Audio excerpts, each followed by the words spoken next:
Hi! இன்னைக்கு நம்ம ஒரு சூப்பரான டிஷ் தாங்க பார்க்க போறோம். முட்டைக்கோசு, மஷ்ரூம் இதெல்லாம் வச்சு தாங்க பண்ண போறோம்.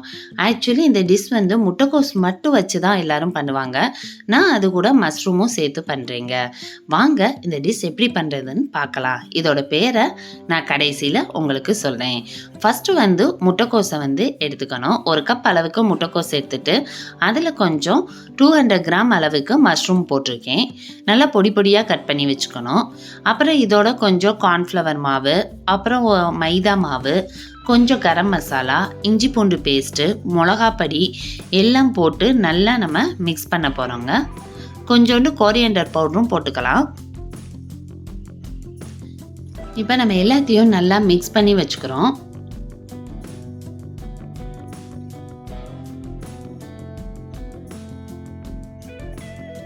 கொஞ்சம் தேவையான அளவு உப்பும் போட்டுக்கணுங்க. போட்டுட்டு இப்போ நம்ம எல்லாத்தையும் நல்லா மிக்ஸ் பண்ணி நம்ம அதை வந்து ஒரு எண்ணெய் சட்டியில் போட்டு பொரித்து எடுக்க போகிறோம். குட்டி குட்டி உருண்டையாக உருட்டி போட்டு நம்ம நல்லா பொன்னிறமாக வர வரைக்கும் பொரித்து எடுக்க போகிறோம். இப்போ எண்ணெய் நல்லா சூடாயிடுச்சு. இதில் வந்து நம்ம ரெடி பண்ணி வச்சுருந்த மிக்ஸை சின்ன சின்ன உருண்டையாக எடுத்து போடணுங்க.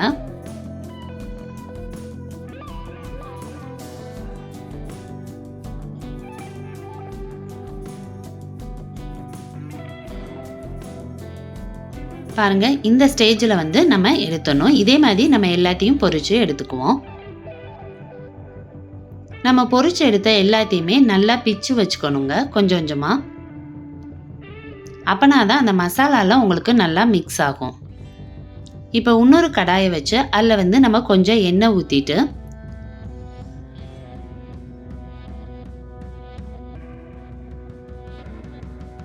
ஒரு பெரிய வெங்காயத்தை நல்லா பொடி பொடியாக கட் பண்ணி நல்லா ஃப்ரை பண்ணிடணும்.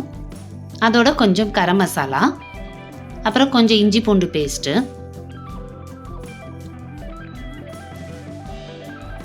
கொஞ்சமாக மிளகா பொடி, தேவையான அளவு உப்பு, தேவையான அளவு உப்பு சேர்த்துக்கோங்க. அப்புறம் காரம் வந்து உங்கள் டேஸ்ட்டுக்கு தகுந்த மாதிரி சேர்த்துக்கோங்க. இதோட கொஞ்சம் டொமேட்டோ சாஸும் சேர்த்து நல்லா மிக்ஸ் பண்ணணும். இப்போ நல்லா மிக்ஸ் பண்ண பிறகு 2 ஸ்பூன் அளவுக்கு கார்ன்ஃப்ளவர் மாவு எடுத்து அதை தண்ணியில் கலக்கி வச்சுக்கணும். அதை இந்த மிக்ஸோட நம்ம சேர்த்து நல்லா கலக்கி விடணும்.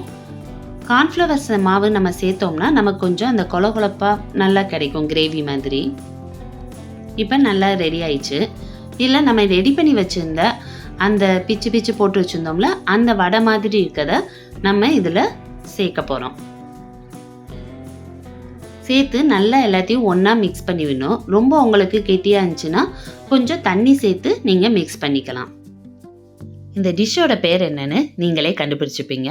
ஆமாங்க, இந்த டிஷ்ஷோட பேர் வந்து ரோட்டுக்கடை காளான் தாங்க. நம்ம இதை வீட்டிலையே சூப்பராக செஞ்சிடலாம். இதை நீங்கள் ஒரு தடவை உங்கள் குழந்தைகளுக்கு செஞ்சு கொடுத்தீங்கன்னா திரும்ப திரும்ப கேட்பாங்க. அந்த அளவுக்கு டேஸ்ட்டு சூப்பராக இருக்குங்க. இது மேலே ஆனியன் போட்டு கொடுத்தீங்கன்னா ரொம்ப டேஸ்ட்டு சூப்பராக இருக்குங்க. இந்த வீடியோ உங்களுக்கு பிடிச்சிருந்துச்சுன்னா லைக் பண்ணுங்கள், ஷேர் பண்ணுங்கள், மறக்காமல் சப்ஸ்கிரைப் பண்ணுங்கள். பாய்.